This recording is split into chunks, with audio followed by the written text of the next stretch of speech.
Good evening, everyone, and welcome back to Paranoid Stories. Before we start, make sure to like and subscribe to the channel and leave a comment with where you're from and what time you're watching, so YouTube will keep showing you stories like this. Now, let's begin. I'm a freelance photographer, 29, been doing this for 6 years now. I shoot landscapes mostly, nothing artistic really, just stuff that sells to stock sites and sometimes travel magazines. Look, I'm telling you this because I need you to understand I'm not some paranormal hunter or guy who chases weird stories. I take pictures of trees and mountains. That's it. 2 weeks ago, I drove out to Shenandoah Valley to catch the early morning fog. There's this spot off Route 211, barely marked, where the valley dips and the fog pools up thick in late October.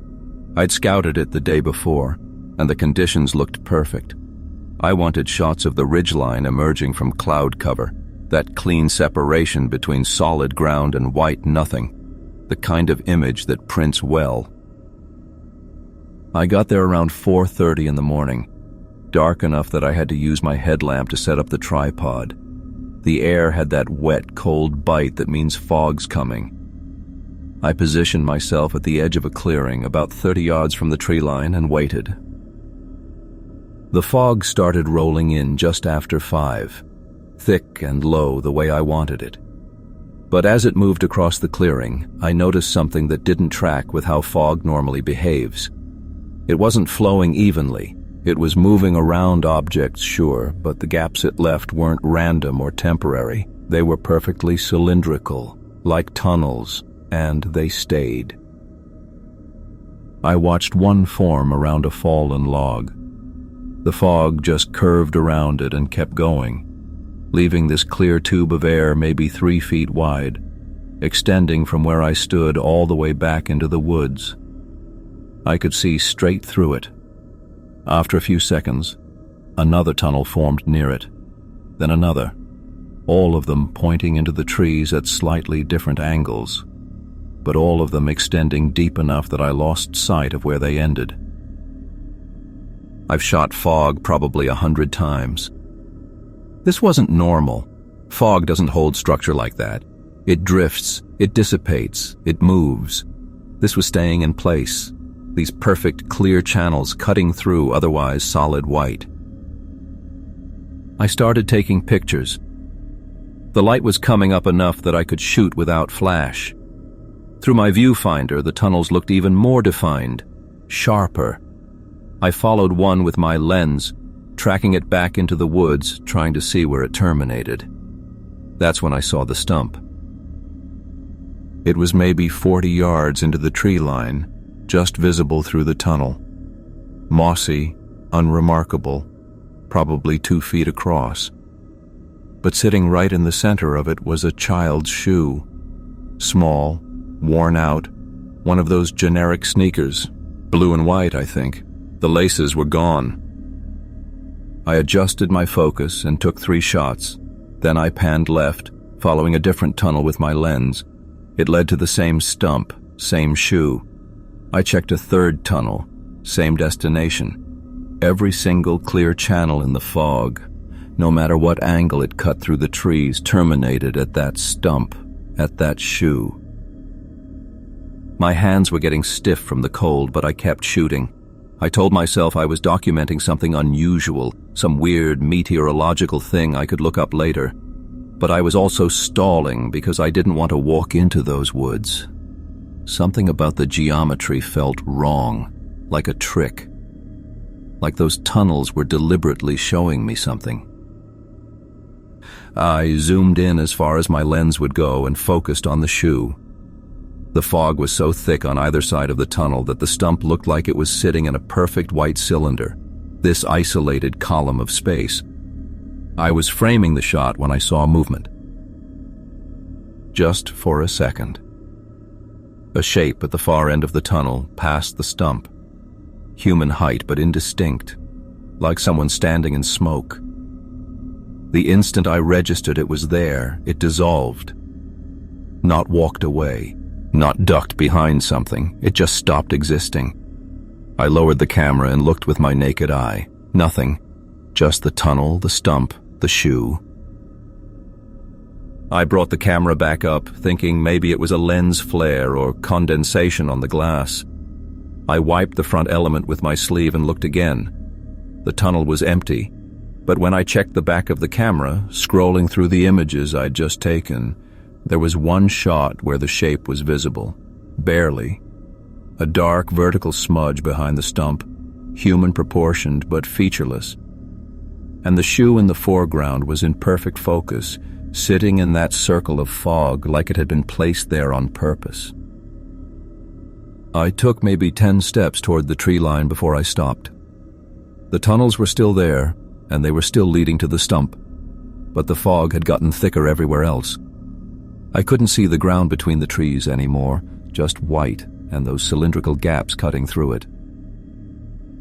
Here's the thing that made me leave. The shoe moved. Not far. Maybe an inch. But I was staring right at it, and it shifted to the left like someone had nudged it with their toe. There was no wind. I hadn't moved. The fog was completely still. I packed my gear faster than I've ever packed anything. My hands were shaking so bad I almost dropped the camera. I kept glancing back at the tree line while I collapsed the tripod, expecting to see something standing there. But the tunnels stayed empty. The fog was starting to thin by the time I got back to my car, normal morning evaporation, and by the time I pulled onto the highway, the whole clearing was visible and ordinary, and completely free of anything weird. I didn't look at the photos again until I got home. Most of them were fine. Standard fog shots, a little eerie maybe, but nothing I couldn't sell. Except for that one image. The shoe in the center of the white circle, perfectly clear, perfectly in focus. And behind it, that shape. I cropped it, adjusted the exposure, tried to sharpen the details. It didn't help. The shape stayed indistinct, but it was definitely there, definitely humanoid. I went back 3 days later. Middle of the day, no fog, just to see if the stump was real. I found it. Same location, same moss, no shoe. I looked around the base, checked the surrounding ground, even kicked through some leaves. Nothing. But there were other shoes, 4 of them scattered in a rough circle about 10 feet out from the stump. All small, all worn out. One was so faded and rotted I could barely tell what color it used to be. I haven't been back since then. I deleted the photo with the shape in it, which I know doesn't make sense, but I couldn't stand looking at it anymore. The problem is, I still have the memory of it. That perfect tunnel, that shoe sitting in the exact center like bait. And I keep thinking about the fact that the tunnels always led to the same place, no matter where they started, like they were showing me where to go. I'm telling you this because I need someone else to know what I found down there. I don't care if you believe me or not. My name's Henry Dawson, and I'm a maintenance engineer. For the past 6 years, I've been doing safety inspections on decommissioned infrastructure across Pennsylvania, old factories, abandoned substations, that kind of thing. It's boring work, mostly. I document structural integrity, check for environmental hazards, make sure nobody's going to get hurt if they wander into these places. I'm not superstitious. I don't get spooked easily. But what happened at the Kettleman Dam last month changed something in me that I can't undo. The Kettleman facility was shut down in 1987. It's this massive concrete structure buried in the mountains about 40 miles west of Scranton, surrounded by state forest that nobody visits. The dam itself is stable, but the maintenance tunnel system underneath needed inspection before they could finalize the demolition permits. 3 miles of tunnels, most of them flooded to ankle depth with runoff. Cold as hell down there, even in September. I went in alone on a Tuesday morning. Standard procedure. I had my flashlight, my camera, my clipboard. The entrance was a rusted steel door built into the hillside, half covered in moss. I had to use bolt cutters on the padlock. The smell hit me immediately when I got it open. That particular combination of wet concrete, standing water, and something organic decomposing somewhere in the dark. Not unusual for a place like this. The first hour was routine. I documented cracks in the concrete, took water samples, checked for structural damage. The tunnels were wide enough to walk through comfortably, about 7 feet tall, with metal pipes running along the ceiling. My footsteps echoed weird down there.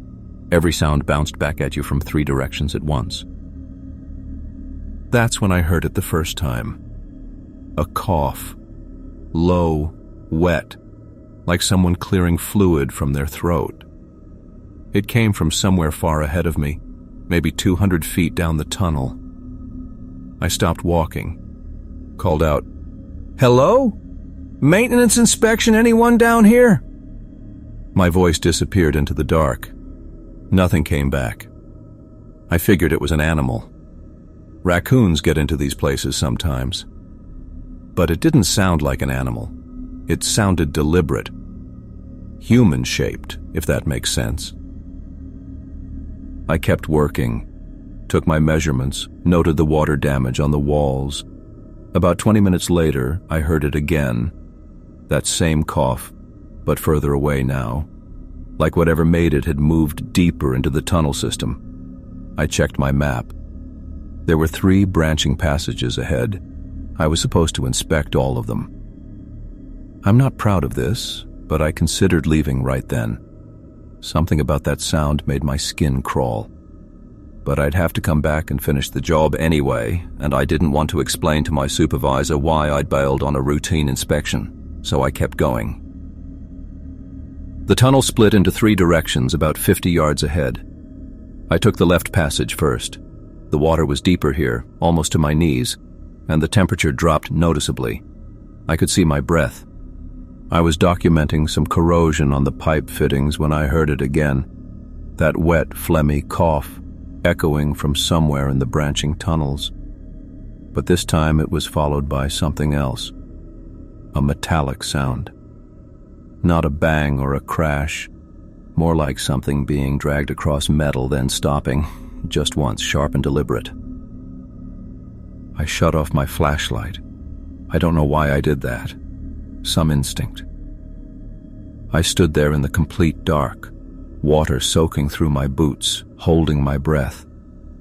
I counted to 30. Nothing.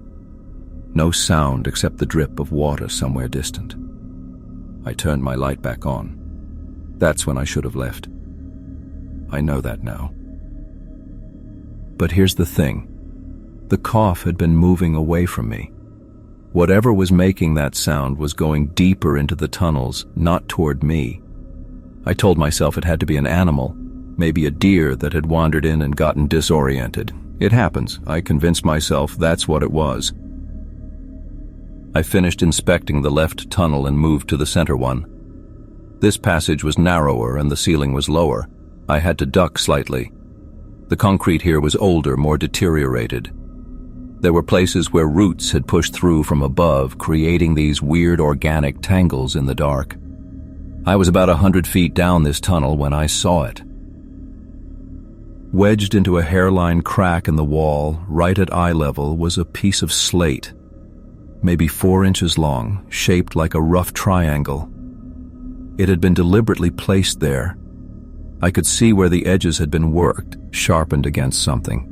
It was too precise to be natural, too positioned, like someone had carefully wedged it into that specific crack so it would stick out just enough to catch attention. I pulled it free. My hands were shaking. The slate was cold and slightly damp, and the edges were sharp enough to cut. Someone had been down here recently.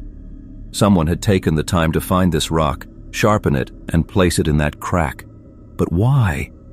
What the hell was the point? That's when I heard the cough again. Closer this time. Maybe 30 feet ahead of me, around the curve of the tunnel where my light couldn't reach. I backed up. Slowly, kept my flashlight pointed forward. The wet sound of my footsteps seemed impossibly loud. I don't remember deciding to retreat. My body just started moving. The cough came again, and now I could hear something else underneath it. A shuffling sound, not footsteps, something being dragged. I made it back to the junction where the 3 tunnels split. I was breathing hard, trying to keep quiet and failing. I pointed my light down each passage. Nothing, just empty tunnels and standing water and that smell getting stronger. Then I looked down at the ground near my feet. There, scratched into the concrete dust and sediment, was a mark. A single line, maybe 8 inches long, drawn with something sharp. It hadn't been there when I'd passed this spot before. I was sure of it. I ran. I don't care how that sounds. I ran through the tunnels with my flashlight beam jerking all over the walls, splashing through the water, not looking back. The whole way out, I kept expecting to hear that cough right behind me, right at my shoulder. But it never came. The tunnels were silent except for my own panicked breathing and the splash of my boots. I got to the entrance and yanked the door open so hard I thought I'd rip it off the hinges. Stumbled out into the daylight. I sat there on the hillside for 20 minutes, just breathing, trying to make sense of what I'd experienced. I didn't file my report. I called my supervisor and told him I'd found structural instability that made the tunnels unsafe for inspection, which wasn't technically a lie. He said they'd send a team with proper equipment. I said fine. I didn't argue. I still have that piece of slate. I don't know why I kept it. It's in my glove compartment right now. Sometimes when I'm driving, I can feel it there, and my hands start shaking on the wheel. The thing that keeps me awake is this. That marker wasn't random. Whatever put it there was leaving a trail. Mapping the tunnels, maybe, or claiming them. The cough kept moving deeper, away from the entrance, like it was leading me somewhere. And the way it was always just ahead of me, just out of sight. That wasn't coincidence, it was deliberate. Something is living in those tunnels. Something that understands how to use tools, how to leave signs. And when I close my eyes at night, I keep thinking about that second mark scratched into the concrete, the one that appeared while I was inspecting the side tunnel, while I wasn't looking. I never went back. The demolition paperwork is still pending as far as I know. Maybe they sent another inspector. Maybe they just sealed it up. I don't know. I stopped asking.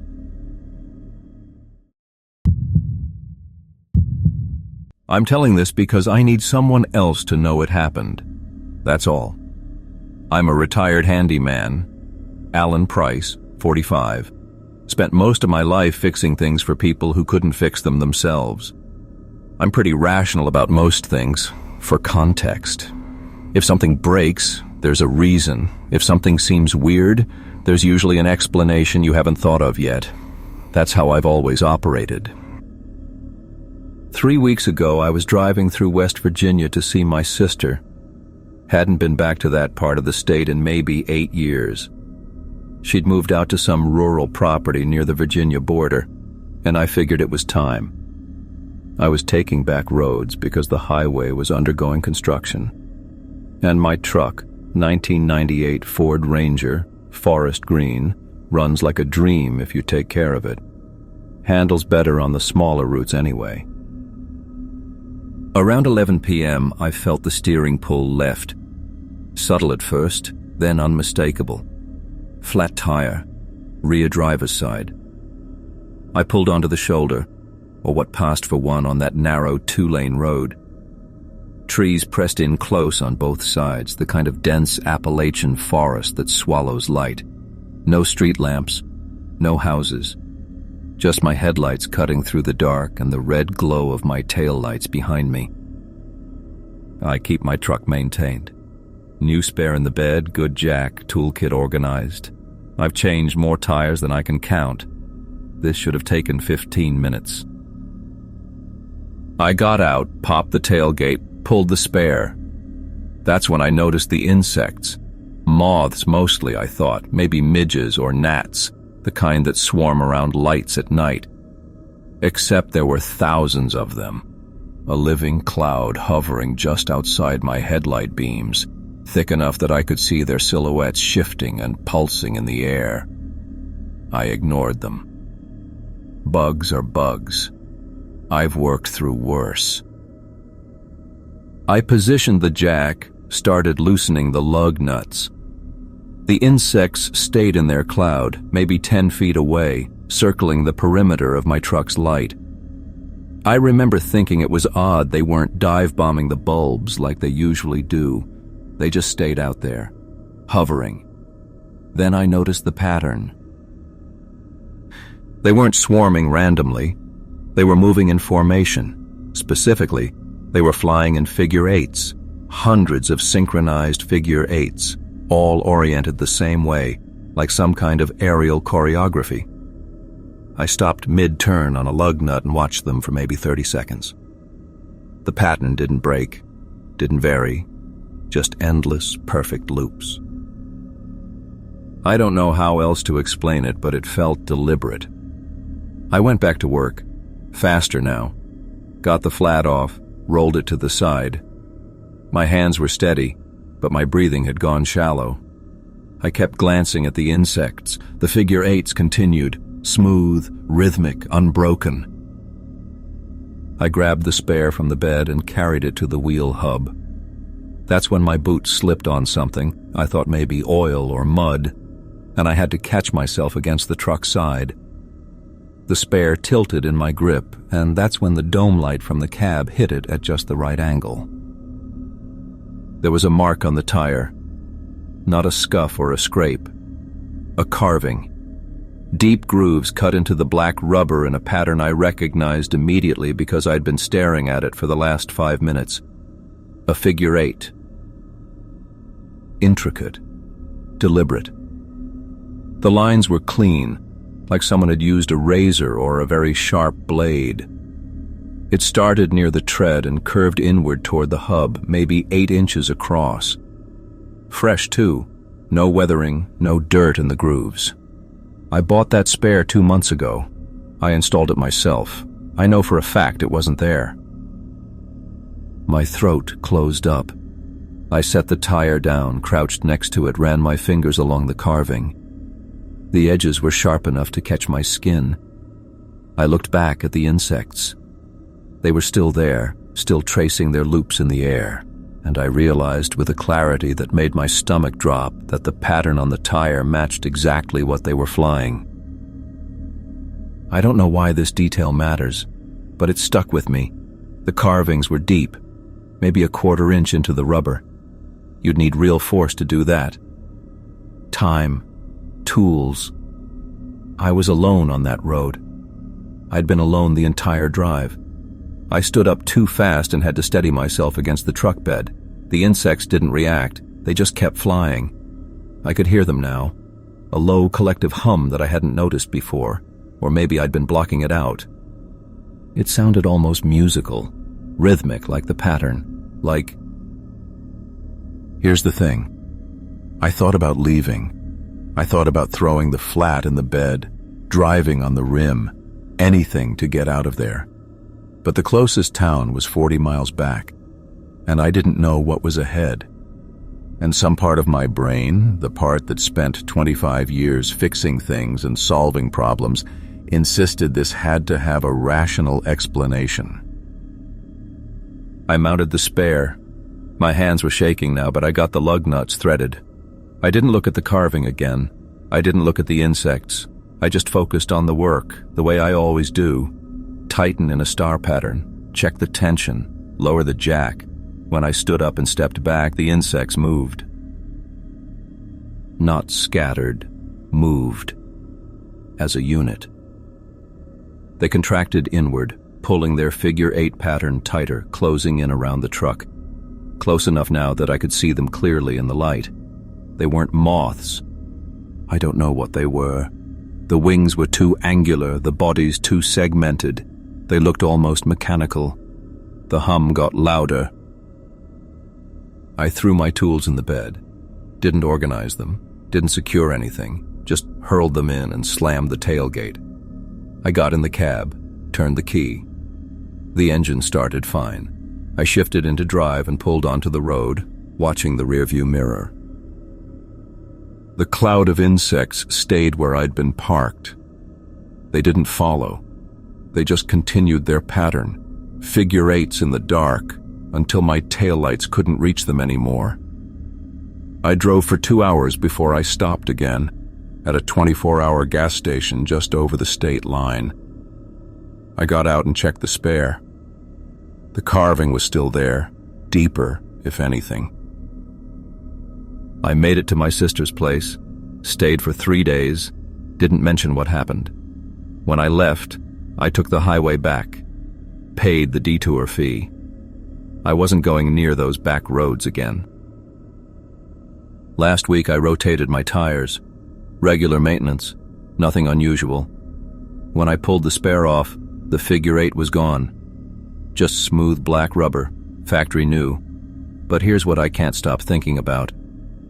I checked my toolkit when I got home that night. I always keep it organized. Wrenches, sockets, screwdrivers, everything in its place. There was a tool in there I've never seen before. Small, hooked blade, wooden handle worn smooth like it's been used for years, sharp enough to carve rubber. I didn't put it there.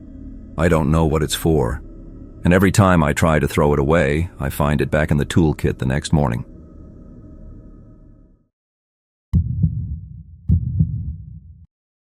I'm a real estate appraiser. I've been doing this for 14 years. I look at foundation cracks and roof damage and water stains, and I put a number on properties so banks can make loans. That's it. I don't believe in haunted houses or bad energy or any of that. But I can't explain what I found at the Halloway farmstead, and I need to tell someone. The job came through in early March. Estate liquidation. The last owner died in a nursing home 6 years ago. No heirs. Property finally making its way through probate.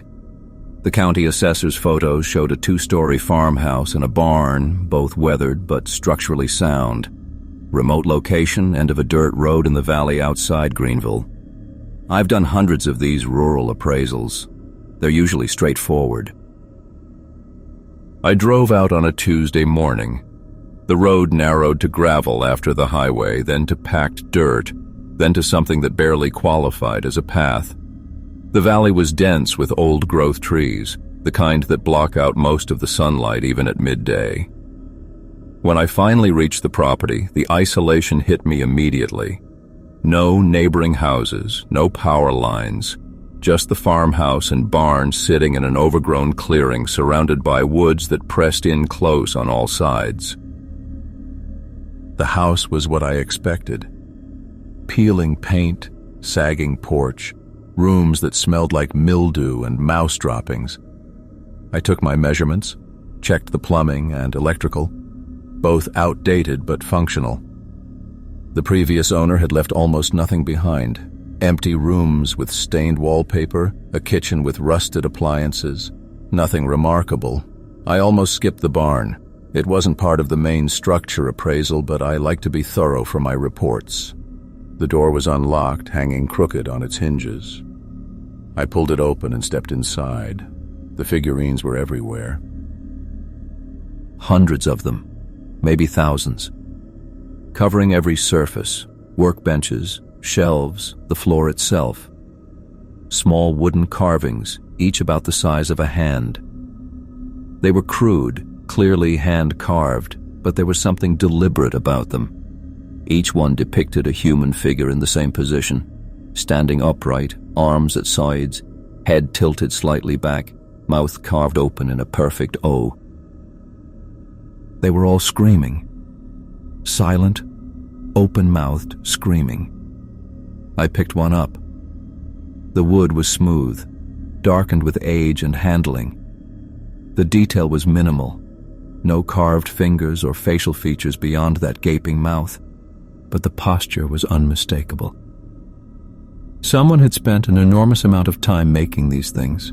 The sheer number of them was staggering. I started noticing the arrangement. They weren't scattered randomly. They were positioned. All of them faced the same direction, toward the barn doors, toward the house beyond. Rows and rows of these screaming figures, all oriented identically, all staring silently at the farmhouse across the clearing. I set the figurine down carefully. My hands were steadier than they should have been. I told myself it was just an eccentric hobby, some lonely old farmer who took up wood carving. People do strange things in isolation. I've seen worse. Collections of animal bones, walls covered in newspaper clippings, rooms filled with broken dolls. This was just another variation of rural oddness. But I couldn't stop looking at them, the way they faced the house, the uniformity of their expressions. I finished photographing the barn and headed back to the farmhouse. I needed to check the attic for roof integrity, standard procedure. The access was a pull-down ladder in the upstairs hallway. When I tugged the cord, decades of dust rained down on me. I climbed up with my flashlight. The attic was unfinished, exposed rafters and insulation, bare plywood flooring. My light swept across the space and I stopped moving. The floor was covered in dust, thick, undisturbed dust, the kind that accumulates over years of complete abandonment, except for a single path. It ran down the exact center of the attic, perfectly straight, a narrow track maybe a foot wide, where the dust had been worn completely away, exposing the dark wood beneath. It started at the ladder opening and extended all the way to the far wall, then back again. A circuit. The edges of the path were sharp, defined. This wasn't from someone walking through once or twice. This was from repetition. Constant, obsessive repetition. I followed it with my flashlight. The path was so straight it could have been drawn with a ruler. At the far end, it touched the wall and turned back, creating a loop. There were no other marks in the dust. No footprints elsewhere, no disturbances, just this single worn track through the center of the attic floor. The dust on either side was inches thick. I could see mouse tracks and insect trails in it.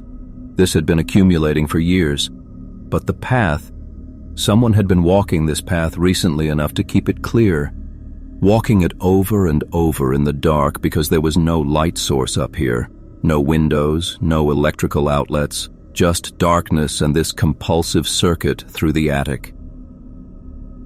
I crouched down, shining my light along the path. The wood was worn smooth, almost polished. I tried to imagine how many times someone would have to walk this exact route to create such a defined track. Thousands of times. Tens of thousands. I thought about the figurines in the barn, all facing the house. I went back downstairs. My breathing wasn't quite right, shallow, quick. I stood in the upstairs hallway and looked toward the window that faced the barn. From here, you could see directly into the barn's upper loft opening. I could see the figurines on the shelves through that opening, their faces turned toward me. My phone had no signal out here. I'd known that before I came. I walked through the first floor again, trying to finish my documentation, but I kept thinking about that path. Someone had walked the attic for years, in complete darkness. The same route, over and over. And outside in the barn, hundreds of screaming figures watched the house. I found myself standing at the bottom of the attic ladder again. I don't know why I went back up. I should have left. But I climbed back into the attic and shone my light on the path again, following it to the far wall. There was writing on the wall, carved into the wood with something sharp. I'd missed it before because it was at floor level, in shadow.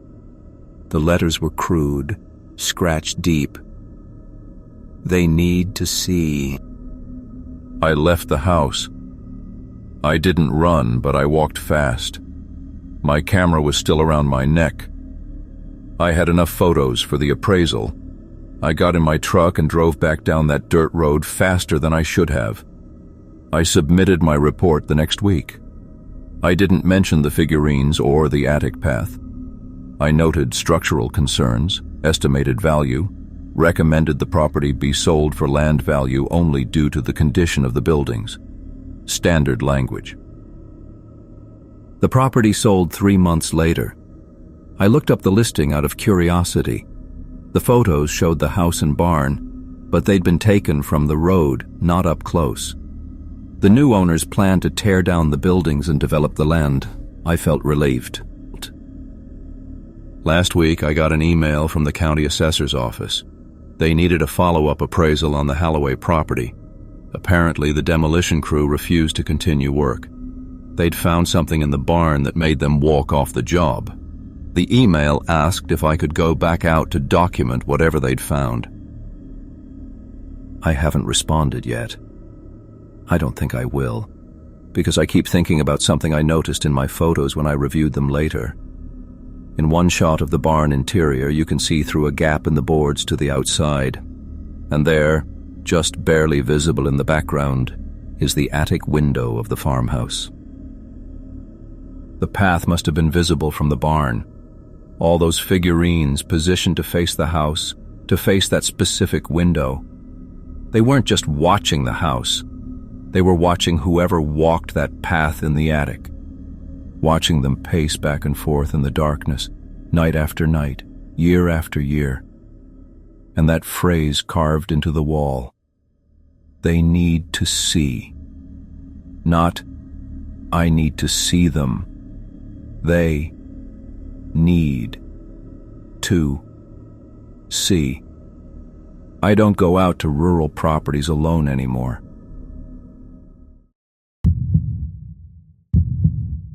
I'm going to tell you this because I need someone else to know it happened. I'm Brody Bell, 42, financial analyst, and I'm the kind of person who color codes spreadsheets for fun. My therapist suggested, no, insisted, I take a solo backpacking trip to the Smokies after my third stress-related incident at work. Something about disconnecting from technology and reconnecting with myself. I picked a designated backcountry site called Sheep Pen Gap, about 6 miles in from the trailhead, remote enough to satisfy Dr. Morrison, accessible enough that I wouldn't die out there. That's what I thought anyway. I reached the campsite around 4 in the afternoon. Early May, so the weather was decent, the light still good. The site was just a clearing with a fire ring and a bear cable surrounded by thick forest on all sides. I'd done everything by the book, got my permit, packed my bear canister, downloaded the offline maps. I was following the rules. That should have mattered. The applause started while I was filtering water from the nearby creek. At first, I thought it was a bird. Some kind of woodpecker, maybe, though the rhythm was too regular. Clap, clap, clap. Slow, deliberate, coming from somewhere in the trees to the east. I stopped pumping the filter, listening. The sound stopped too. I went back to filtering. The clapping resumed, matching my rhythm almost exactly. 1 clap for every 3 or 4 pumps of the filter handle.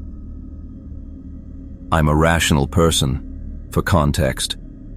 I stood up, looked toward the tree line, saw nothing but dense undergrowth and shadows starting to pool between the trunks. Called out a hello. The forest swallowed my voice. The clapping had stopped the moment I stood. I convinced myself it was a hiker at another campsite, maybe a 1/4 mile away. Sound travels weird in the mountains. I'd read that somewhere. I went back to setting up camp, and I didn't think about it again until I started assembling my tent. The poles snapped together with that distinctive metallic click, and as I fed them through the sleeve channels, I heard it again. Clap, clap, clap. Closer now, maybe 50 yards into the woods. Still to the east, still that same deliberate rhythm. I froze with the tent half erected, the fabric sagging on its frame. listened hard, counted to 30 in my head. Nothing. I shook the tent to straighten the fabric, and immediately, clap, clap, clap. 3 beats, perfectly timed to my 3 shakes. My hands had started sweating inside my gloves. I finished the tent quickly, not looking toward the trees, telling myself I was being ridiculous. It was just coincidence. Had to be. I staked down the corners and guy lines, and the whole time there was silence except for the mallet striking the stakes and my own breathing, which had gone shallow and quick without me noticing. By the time I got my sleeping bag and pad arranged inside the tent, the sun had dropped below the ridgeline. Not dark yet, but getting there. I decided to start a fire, get some food going. Normal camping things. The kind of things that would prove to myself that everything was fine. I gathered kindling from the designated area near the fire ring. Fallen twigs, some dry bark, nothing green. Park rules. As I arranged them in the ring, I heard it again. This time from multiple directions. East, like before, but also north. And maybe south, though that one was fainter. Clap, clap, clap. All at different paces, like they were passing the rhythm between them. I straightened up fast, scattering my kindling pile. The clapping stopped. Here's the thing. I wanted to leave. Right then, I wanted to pack everything up and hike out in the dark, permit be damned. But 6 miles of unfamiliar trail at dusk, probably full dark within the hour, that was objectively more dangerous than whatever bird or acoustic anomaly I was dealing with. I was making a rational choice. I need you to understand that. I rebuilt my kindling structure and lit it with one of those waterproof matches. The fire caught well. I'd done it right.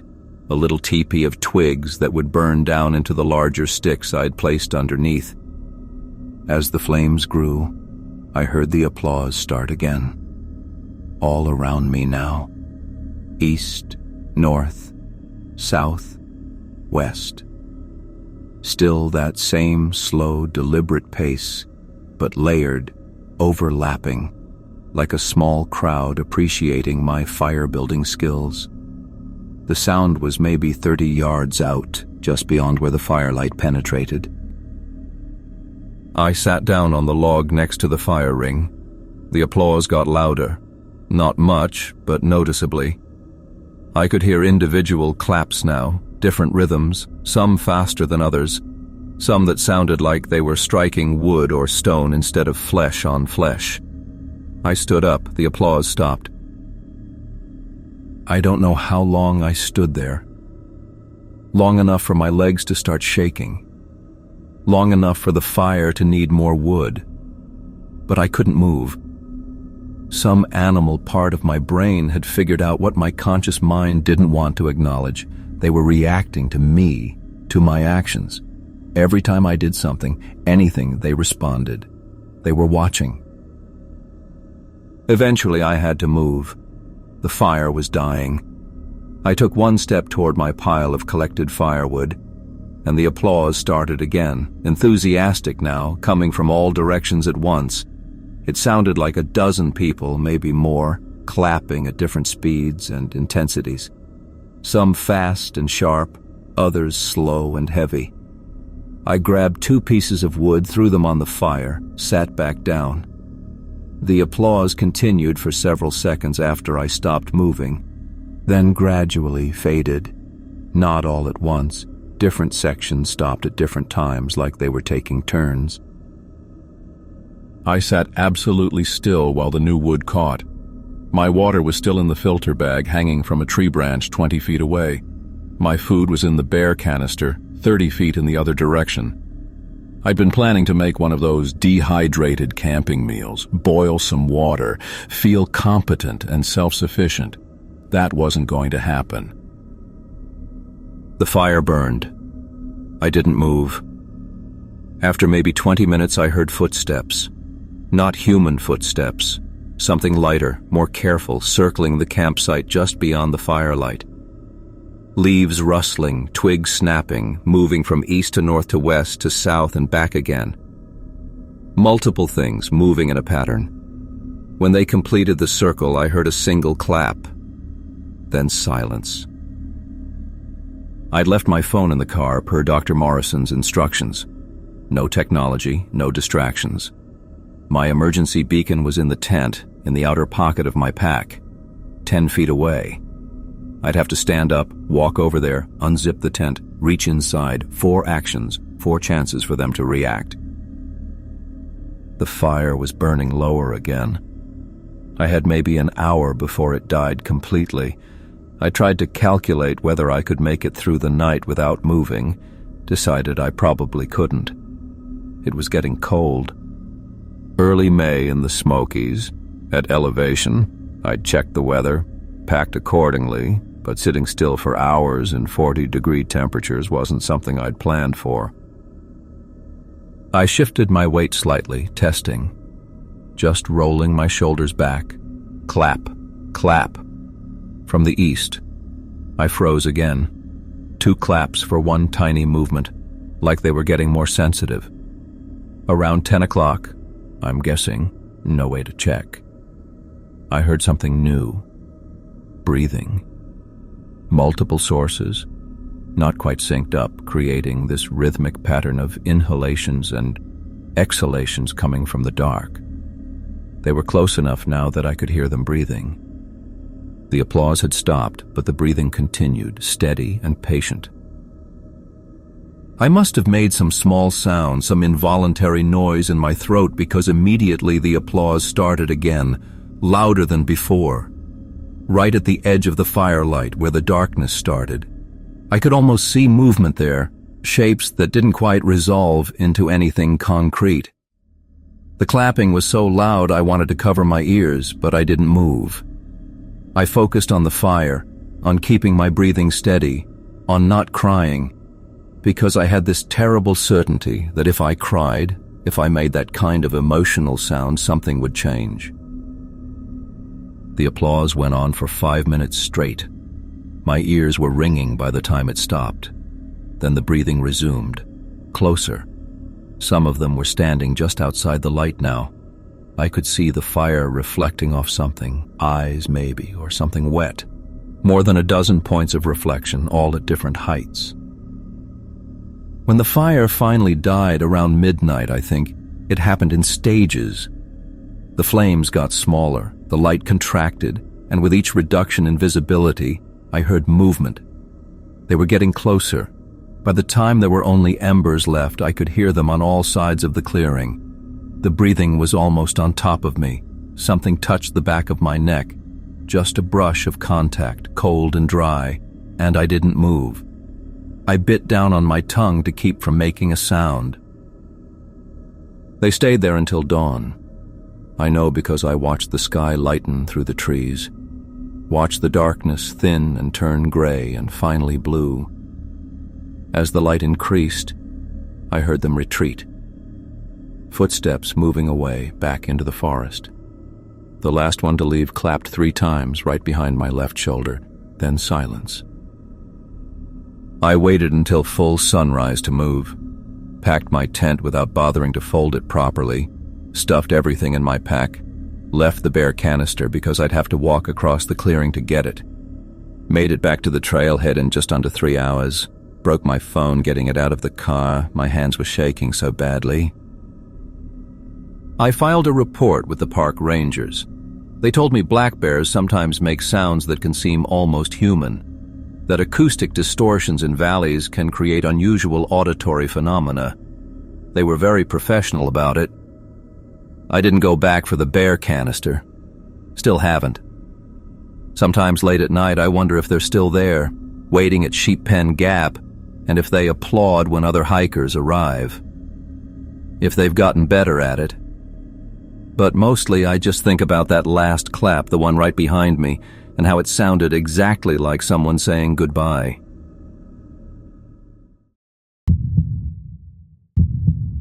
I've been climbing since I was 16, spent hundreds of hours on rock faces, slept on portal ledges 1,000 feet up. Fear is something I manage, something I calculate. What I found on that granite face wasn't something I could calculate. I'd been eyeing this particular route in the Tennessee foothills for 2 years.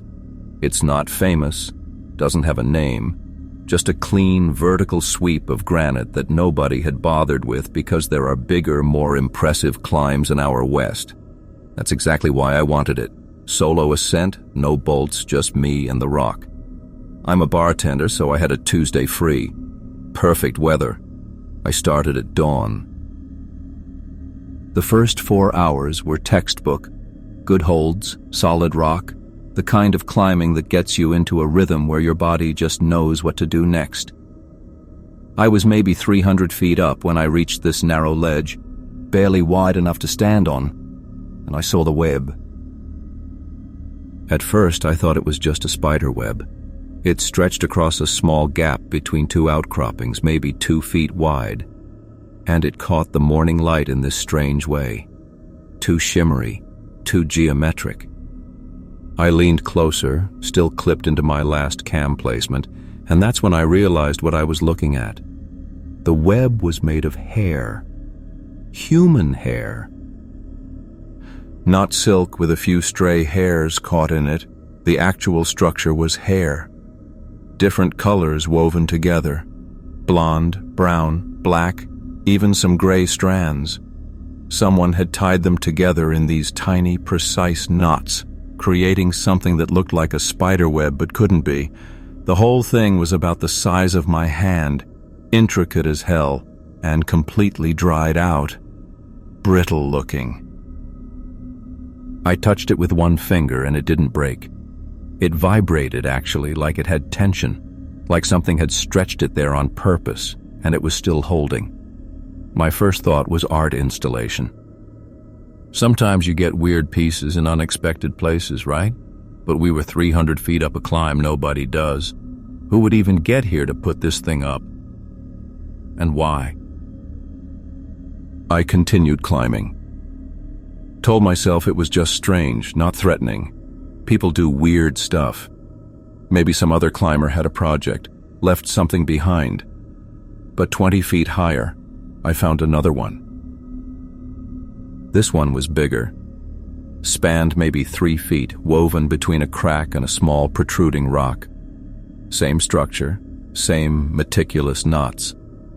But I could see more variety in the hair types this time.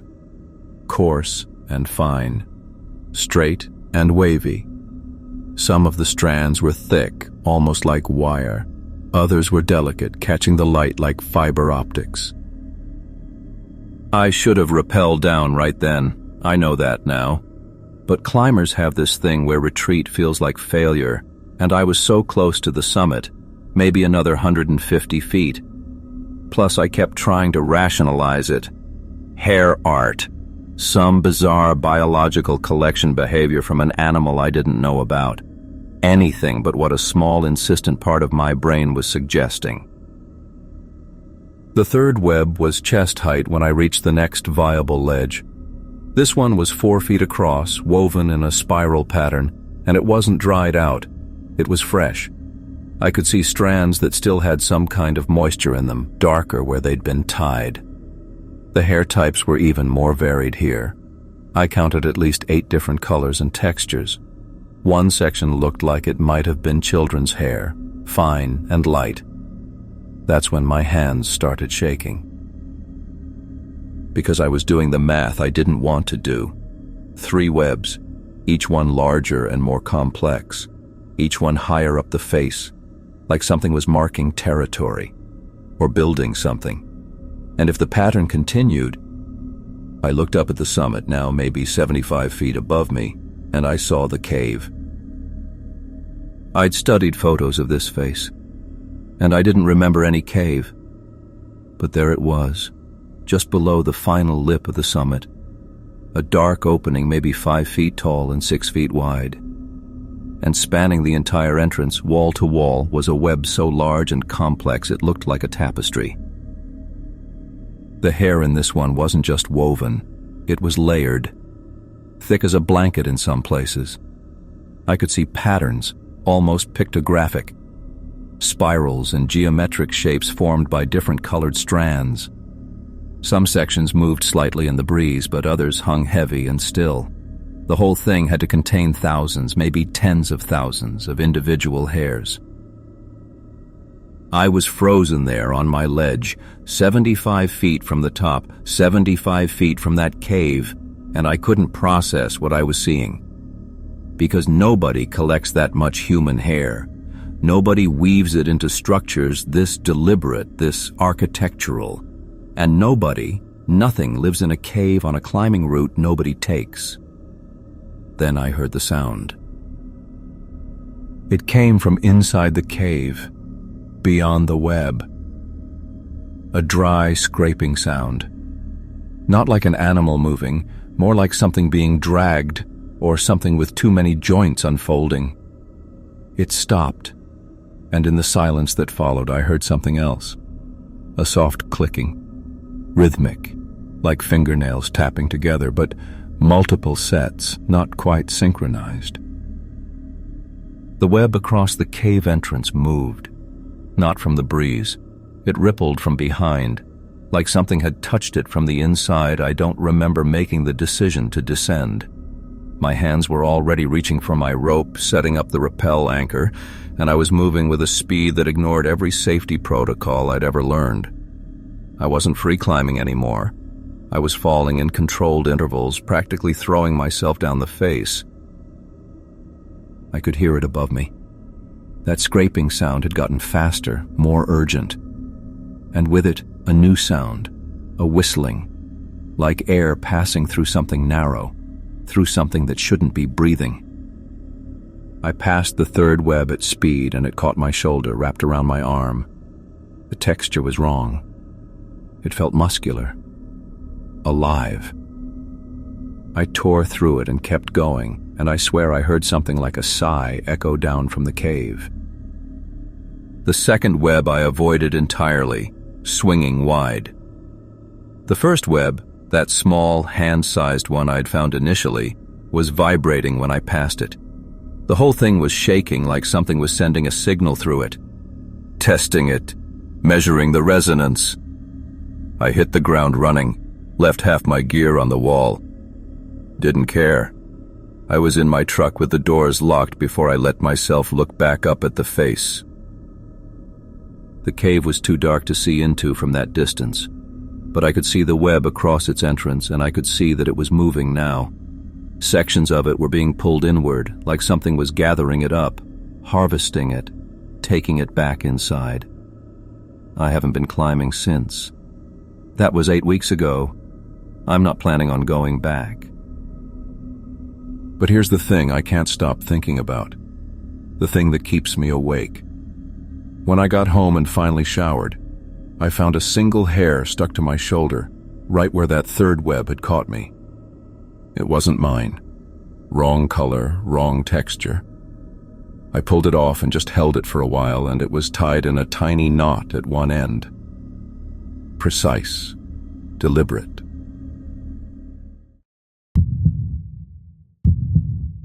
I fix routers. I update firmware. I drive to remote sites, swap out equipment, and file reports. That's it.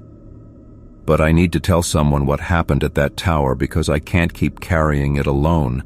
And maybe saying it out loud will help me figure out what the hell I'm supposed to do now. 3 weeks ago, dispatch sent me to service a communications tower about 40 minutes outside Elkins, West Virginia. Middle of nowhere. The kind of place where your GPS loses signal 2 miles before you arrive. The client kept reporting intermittent satellite uplink failures, and after 2 other techs couldn't replicate the issue, they sent me because I've been doing this for 12 years and I don't give up on a problem until it's solved. The tower itself was standard. 200 feet of latticed steel on a ridge surrounded by dense forest. But the service building was unusual. Most sites have a small prefab shed, maybe 10 by 10. This one was massive, maybe 40 feet long. All corrugated metal, windowless, with a heavy industrial door that groaned when I pushed it open. Inside, The front half was what I expected: server racks, cable management, the hum of cooling fans. But the back half, I don't know. It felt older. The concrete floor was stained and cracked. The fluorescent lights flickered in a way that made my eyes hurt. I ran diagnostics for about an hour. Everything checked out. Signal strength, packet loss, alignment, all within normal parameters. I was about to call it and recommend they replace the entire uplink module just to close the ticket when I noticed the phone. It was bolted to the far wall, partially hidden behind a rack of old coaxial cables. An analog rotary phone, the kind with a heavy Bakelite handset and a mechanical bell inside. The thing was covered in dust, like it hadn't been touched in decades. No modern phone line connected to it. No Ethernet. Nothing. Just the phone itself, mounted to the wall with 4 rusted bolts. I walked over to it. I don't know why. Curiosity, I guess. Boredom. I wiped the dust off the receiver and picked it up, holding it to my ear. Dead silence. Not even a dial tone. I was about to hang it back up when the bell rang. Not a digital chirp. Not a polite trill. A full deafening mechanical clang that made me drop the receiver and step back. The sound echoed off the metal walls, way too loud for the enclosed space. My ears were ringing. I just stood there staring at the phone as it rang again. And again, 4 times total before it stopped. Here's the thing, I'm not an idiot. I know old analog systems can hold residual charge. I know crossed lines and feedback loops can cause phantom rings. But this building had been decommissioned from the old bell system in the 80s according to the site records. There was no active line. I checked. I physically traced the cable coming out of the phone, and it disappeared into the wall, terminating in a junction box that had been sealed with concrete. But it had rung, and it had stopped, and now the receiver was just hanging there, swaying slightly on its cord. I picked it up again. My hands were shaking a little, though I didn't really notice until later. I brought it to my ear and said, "Hello?" Nothing. Then I heard it. Breathing. Not human breathing, not animal breathing. It was dry, mechanical almost, but with this wet clicking sound underneath, like something was moving inside a throat that didn't have the right shape for air. The rhythm was wrong too, long wheezing inhales that went on for 5-6 seconds, then a pause, then a slow exhale that rattled. No variation, no change in intensity, just that same horrible cycle over and over. I don't know how long I stood there listening. Maybe 10 seconds, maybe 30. My brain was trying to categorize it, trying to make it make sense. Faulty speaker, interference, wind in the line. But there was no line. And this wasn't wind. I hung up. The breathing stopped instantly, not faded out. Just stopped, like someone had flipped a switch. The silence that followed was worse somehow. I could hear my own pulse in my ears, the hum of the servers behind me, the faint creak of the building settling, but that was it. I should have left. I know that now. I should have walked out, driven back to the office and told them to send someone else. But I didn't. I stood there staring at the phone, trying to convince myself I'd imagined it. And then I reached out and touched the receiver again. It was warm. Not room temperature. Warm. Like something living had just been holding it. I jerked my hand back, and that's when I saw it. Condensation. A thin film of moisture on the inside of the handset's mouthpiece, like someone had been breathing into it. I watched a single droplet slide down the black plastic and drip onto the concrete floor. That's when I ran. I didn't pack up my tools carefully. I didn't log out of the server terminal. I just grabbed my bag and got the hell out of that building. The door slammed shut behind me, and I didn't look back until I was in my truck with the engine running. I sat there for a minute, trying to steady my breathing, and that's when I noticed the tower. I'd been so focused on getting out that I hadn't looked up, but now I couldn't stop staring. There was someone standing on the maintenance platform, about 100 feet up, just standing there, perfectly still, facing the building. I couldn't make out details from that distance, but the silhouette was wrong. The proportions were off. The arms hung too low. The head was too narrow. And it didn't move, not even when the wind picked up and the tower swayed slightly. It just stood there watching. I put the truck in gear and drove. I didn't file a report. I told dispatch the issue was intermittent and I couldn't replicate it. I said I'd go back next week with different equipment. I haven't gone back. But here's what I can't stop thinking about. I looked up that site when I got home. The tower was built in 1962 as part of a military early warning network during the Cold War. It was decommissioned in 1978 and sold to a private telecom company in the 90s. But there's a gap. Between 1971 and 1978, there's no record of what it was used for. No maintenance logs, no personnel assignments, nothing. And I found one more thing. A local news article from 1976 about a technician who disappeared while servicing a tower outside Elkins. They found his truck a week later, unlocked, keys in the ignition, but he was gone. The article mentioned he'd called his supervisor from the site right before he vanished.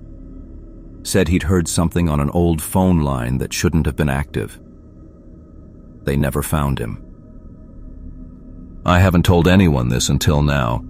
I can't explain it, I can't rationalize it, but I know what I heard. And I know something on the other end of that line was aware of me. And the worst part, the part that keeps me up at night, is that 3 days ago my personal cell phone rang at 2 in the morning.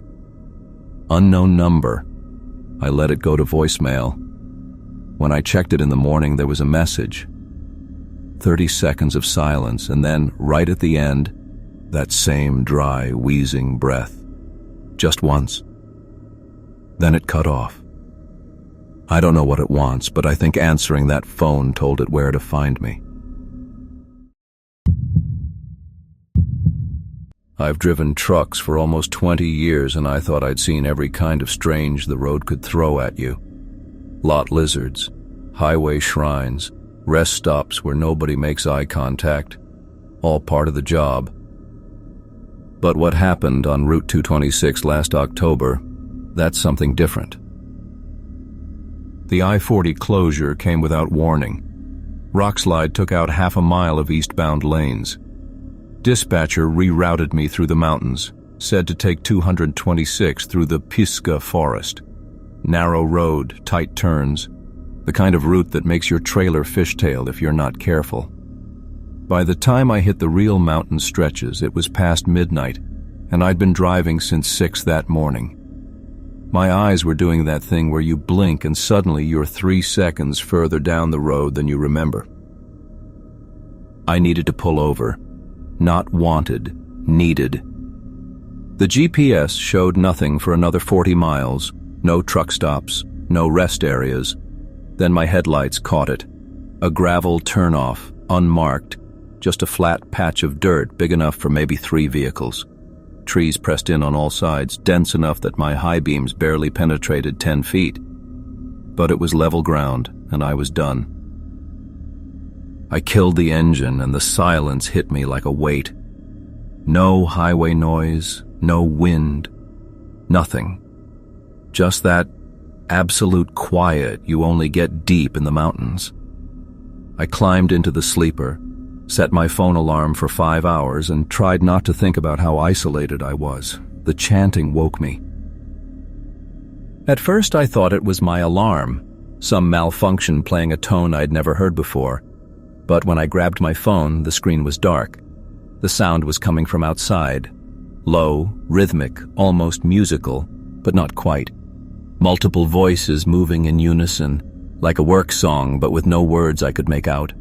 Just this steady, droning repetition that seemed to bypass my ears and vibrate directly in my chest. I sat up, trying to orient myself. The cab was completely dark. I'd parked facing away from the road toward the tree line. The chanting continued, unchanging, and underneath it I heard something else, a scraping, dragging sound. Heavy, methodical. My first thought was locals, maybe some kind of religious procession. People did weird stuff in rural areas. I'd seen stranger things, but it was past 2 in the morning, and we were miles from anything resembling a town. I crawled forward into the cab, staying low. The windshield showed me nothing but black trees and blacker sky. I checked my driver's side mirror. The line of people stretched back further than my mirror could show. They were moving past my truck in single file, maybe 15 feet from my driver's door. Each one carried something on their back, massive burlap sacks, the kind you'd use for industrial quantities of grain or feed. The sacks were huge, bulging, strapped across their shoulders with rope.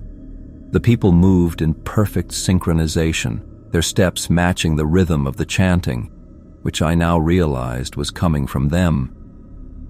Their mouths moved in unison, that droning repetition never breaking pace. They wore identical clothing, denim coveralls, work shirts, heavy boots. Everything the same faded blue-gray color, like a uniform. But their faces, I couldn't make out their faces. Not because it was too dark, but because there was nothing to see. No features, just smooth, pale ovals where faces should be. My hands found the door lock and pressed it down, even though I knew it was already locked. The click sounded impossibly loud. The line kept moving. I counted 12 of them in my mirror's range, but the chanting suggested more, many more. They moved with this strange, too slow gait, like they were wading through water.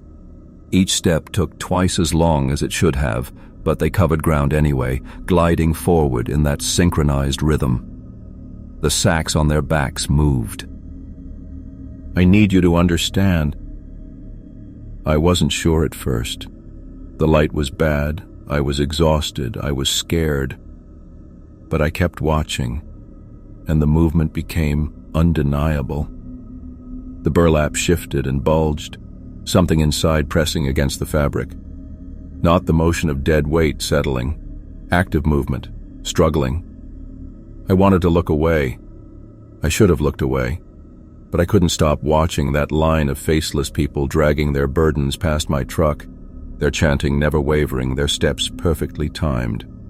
Then one of them stopped. Just stopped mid-step, breaking the rhythm. The others continued around him, around it, like water flowing around a stone. The figure stood there, maybe 20 feet from my truck, the sack on its back writhing more violently now. The chanting didn't change. The others kept moving. The figure reached back with both hands and cut the ropes holding the sack. It fell. The burlap split when it hit the ground. I saw pale skin. I saw limbs bent at angles that weren't right. I saw fingers. Too many fingers, spreading against the dirt like a hand pressed against glass. I saw hair, long and matted, and something that might have been a face turning toward me, toward the truck, toward the light. The figure that had dropped it bent down, gathered up the corners of the split burlap, and kept walking, just like that. Rejoined the line, the chanting, the rhythm. Left whatever had been in that sack lying there in the gravel, partially visible, partially covered. The thing on the ground was still moving. I don't know how long I sat there. The line eventually passed.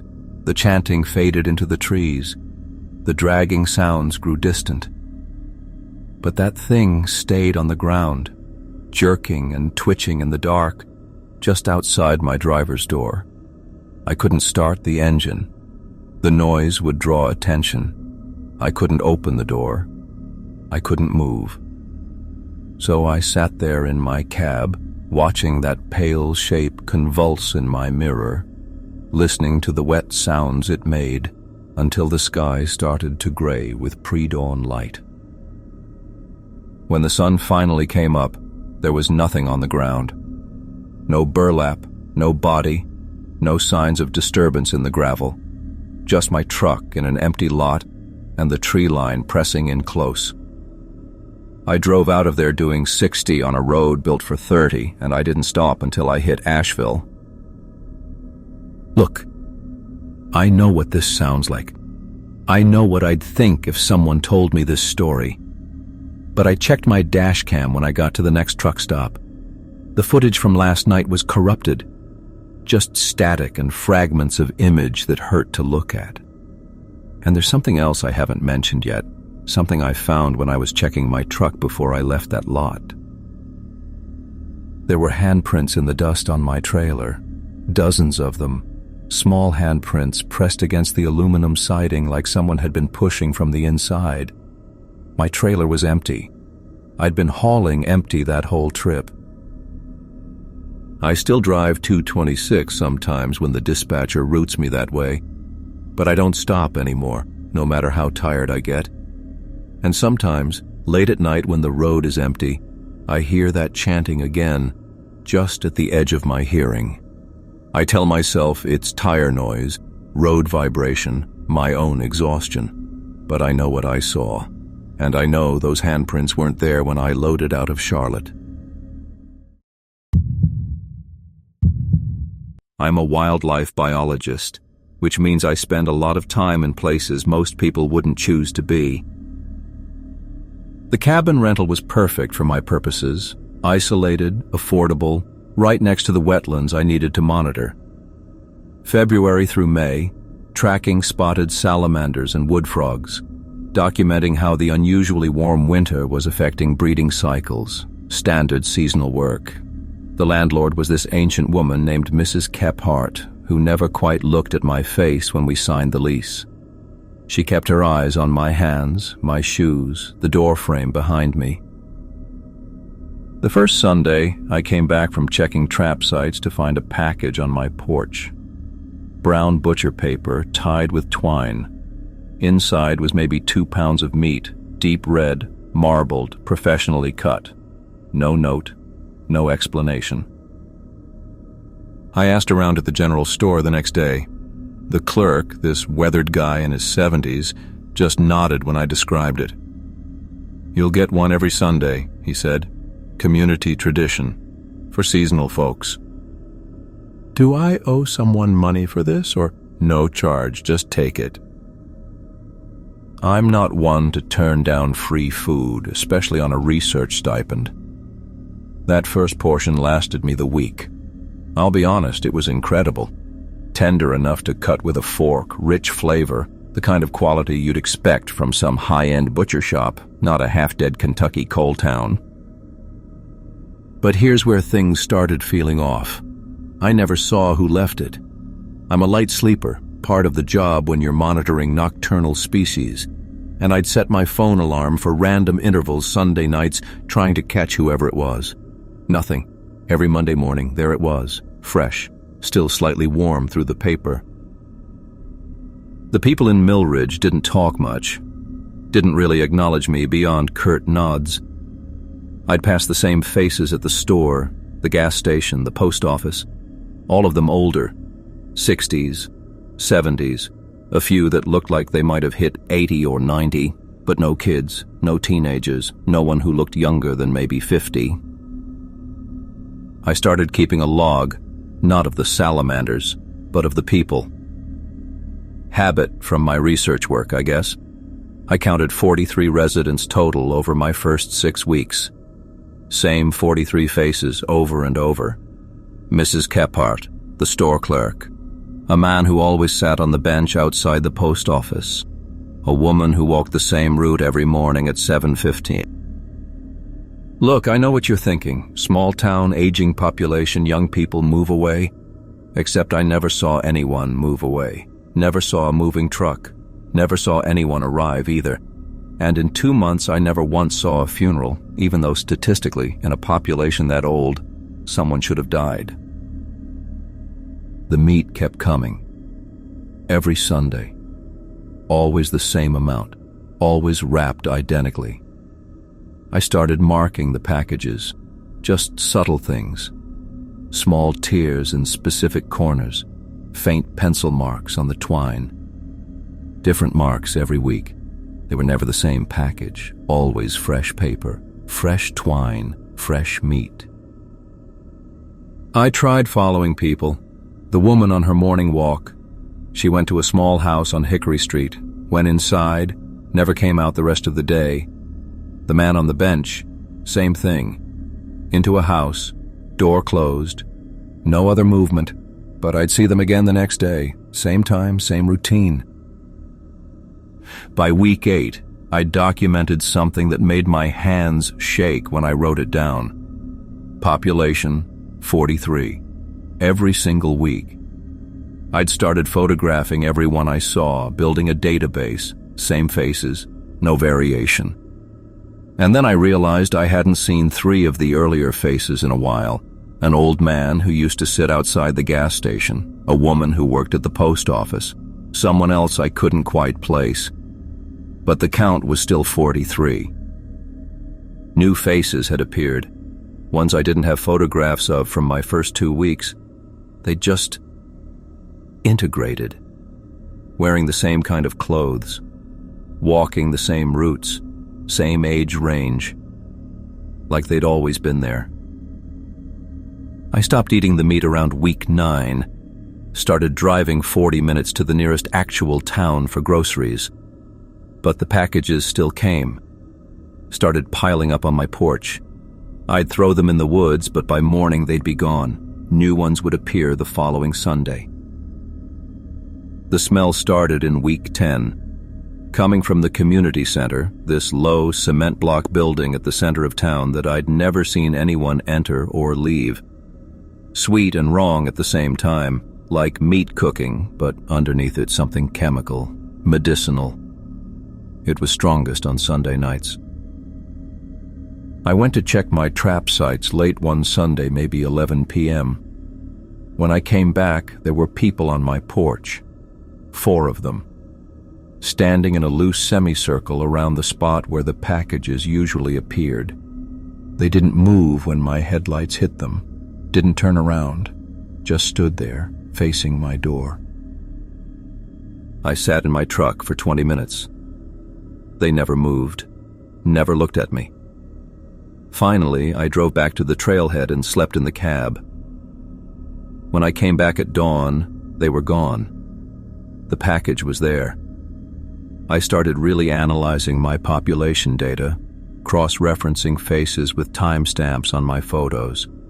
And that's when I saw it, the pattern. Every 8 to 10 weeks, 3 or 4 faces would disappear. Then 3 or 4 new ones would appear within days, always maintaining 43. I checked county records, census data. Millridge had reported a population of 43 for the last 3 censuses. 24 years, same number. I tried to leave during week 11, packed everything, loaded my truck at 4 a.m. But when I got to the main road, there was a tree down, completely blocking it. The only other route out was a Forest Service road that required a key for the gate, a key Mrs. Kephart supposedly had. I went to her house. She answered the door with that same unfocused gaze. "Need to get out," I said. "Trees blocking the main road." "You're paid through May," she said. "Lease ends May 15th. "I know, but I need to—" "May 15th, she repeated, and closed the door. The tree was cleared by noon, but I didn't leave. Here's the thing no one tells you about this kind of situation. The fear isn't always enough to override the part of your brain that needs to understand, that needs to know. I broke into the community center on a Tuesday night. The lock was old, easy. The main room was empty except for a large calendar on the wall. Detailed, color-coded. It went back years. Rows and rows of names, dates, ages. Some marked in red, some in blue, some in black. My name was there, written in blue. Next to it, April through May, transition May 16th.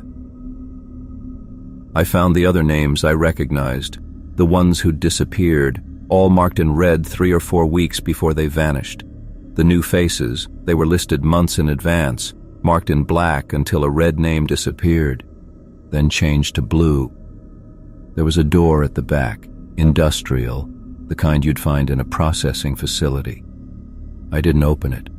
I could smell what was behind it, that same sweet, wrong smell from the Sunday nights. I'm writing this from a hotel 2 states away. I left that night, didn't pack, didn't go back to the cabin, just drove until I hit interstate and kept going.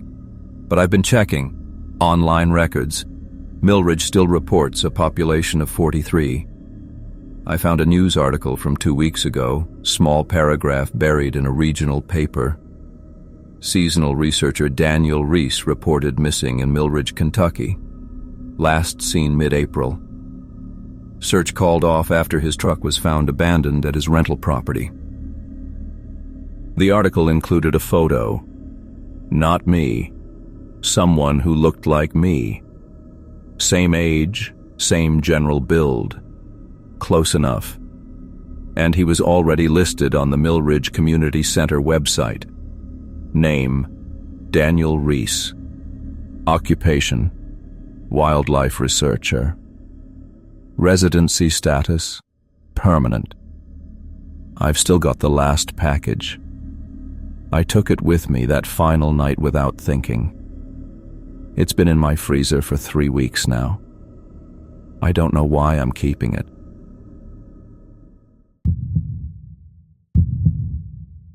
I sell farming equipment, tractors, irrigation systems, seed drills. Nothing glamorous. I drive through West Virginia and Kentucky about 3 weeks out of every month, staying in whatever motels are cheap enough that corporate won't complain when they see my expense reports. I'm not someone who scares easily, for context. 40 years old, divorced, seen enough of America's back roads to know that most creepy places are just run down, not haunted. The Hillside Motor Lodge sat off Route 23, about 15 miles from anything you'd call a town. $32 a night. The woman at the desk was maybe 70, wearing a cardigan despite the August heat, and she handed me a physical key attached to a diamond-shaped plastic tag. Room 8. I asked if there was Wi-Fi. She looked at me like I'd asked if they had a helipad. The room smelled like cigarettes and pine sol. 1 bed, 1 lamp, 1 window that looked out at the gravel lot and the ridge beyond it. I noticed the laundry room when I was hauling my duffel in from the car. Just a wooden door with a handwritten sign that said Laundry 50C. I didn't think anything of it. That first night I woke up around 2:30. I'm a light sleeper since the divorce. Every sound pulls me up out of whatever shallow rest I manage. What woke me was a rhythmic thumping, consistent, mechanical. It took me a few seconds to place it, a washing machine and spin cycle. I figured some trucker had decided to do laundry in the middle of the night. Inconsiderate, but whatever. I tried to go back to sleep. The thumping stopped after maybe 10 minutes. Then there was silence. Then the softer sound of water filling a drum. A new cycle starting. The next morning, I asked the desk woman if anyone else had checked in. She said no. Just me in the whole place. I almost asked about the laundry machine, but something stopped me. I don't know why. Maybe I didn't want to sound like I was complaining about noise when I was the only guest. The second night, the same thing. I woke up at 2:27. I checked my phone this time. Same mechanical rhythm. I lay there listening, trying to figure out if the sound was coming from inside the building or somewhere outside, maybe a generator. But no, it was definitely the washing machine. I could hear water sloshing, that specific hollow tumble of wet fabric against steel. Here's the thing. I've stayed in maybe 200 motels in my career. You get used to sounds, ice machines, trucks on the highway, trains. This wasn't ambient noise. This was deliberate, purposeful. I got up and put on my jeans and shoes. The hallway was dark except for one exit sign at the far end, its red glow barely reaching my door. The laundry room was 4 doors down. I stood outside it for a minute, listening. The machine was definitely running. I could hear it clearly now, and beneath the mechanical sound something else, a faint rhythmic creaking, like someone shifting their weight from foot to foot. I opened the door. The room was small, maybe 8 by 10 feet. One washing machine against the left wall, the old kind with a coin slot and a round glass door. It was running. I could see the drum rotating, water visible through the glass. But here's what made my throat tighten. The drum was empty, no clothes, just water, spinning. I stood there watching it for maybe 30 seconds. The creaking sound had stopped the moment I opened the door. The machine cycled through its routine. Spin, drain, pause. Spin, drain, pause. I waited until it finished, until the drum went still and silent. When I stepped closer, I saw condensation on the inside of the glass. I reached out and touched the metal shell. It was warm. Recently used or currently in use, even though I just watched it run completely empty. Then I noticed the lint screen, the little mesh rectangle you're supposed to clean out between loads. Sitting on top of it, placed carefully in the exact center, was my room key. The one I'd left on the nightstand next to my bed. My hands went cold. I picked up the key slowly like it might burn me, and the plastic tag was slightly damp. I went back to my room and locked the door. I pushed the dresser in front of it, even though it was flimsy particle board and wouldn't stop anyone who actually wanted in. I didn't sleep. I sat on the bed with the lamp on, watching the door, listening. Nothing happened. No sounds, no footsteps. The machine didn't start again. In the morning, I went to check out early. I told the woman I had to get on the road. She nodded, didn't seem surprised or concerned. When I was signing the receipt, I asked her, trying to sound casual, if the laundry machine ever ran by itself, like if it had a mechanical problem. She looked up at me with these pale blue eyes that seemed focused on something just past my shoulder. "It's coin-operated," she said. "Doesn't run unless you feed it." I asked if anyone had been doing laundry the past couple nights. "Just you here," she said again, and went back to her crossword puzzle. I loaded my car and pulled out onto Route 23. I'd made it maybe 2 miles when I checked my rearview mirror out of habit and saw something on the passenger seat. My room key. The one I'd handed back to the woman at the desk not 5 minutes earlier. I know I gave it to her. I watched her hang it on the pegboard behind the counter. But there it was, sitting on the seat, the plastic tag still faintly damp. I pulled over on the shoulder and picked it up, turned it over in my hands. The number 8 stamped into the plastic. I thought about throwing it out the window, but that felt stupid, superstitious. Instead, I put it in the cup holder and kept driving. That night, I stayed at a Holiday Inn Express 40 miles away. Paid the extra $60 without caring. I put the key from the hillside in the trash can in my room, buried it under wadded-up papers and an empty coffee cup. When I woke up the next morning, it was on the bathroom counter. I started noticing the time. Every night since then, I wake up at exactly 2:27. It doesn't matter where I am. Hotel, motel, my own apartment back in Columbus. I wake up at that exact minute, and for just a few seconds, I hear it. That low mechanical rhythm, faint but unmistakable, like it's coming from very far away, or from somewhere that isn't quite attached to the place I'm sleeping. And I can't stop thinking about the timing, how the machine always started right after I fell asleep. Not before, not an hour later. Right when I drifted off, like something was waiting, watching for that exact moment when I was vulnerable.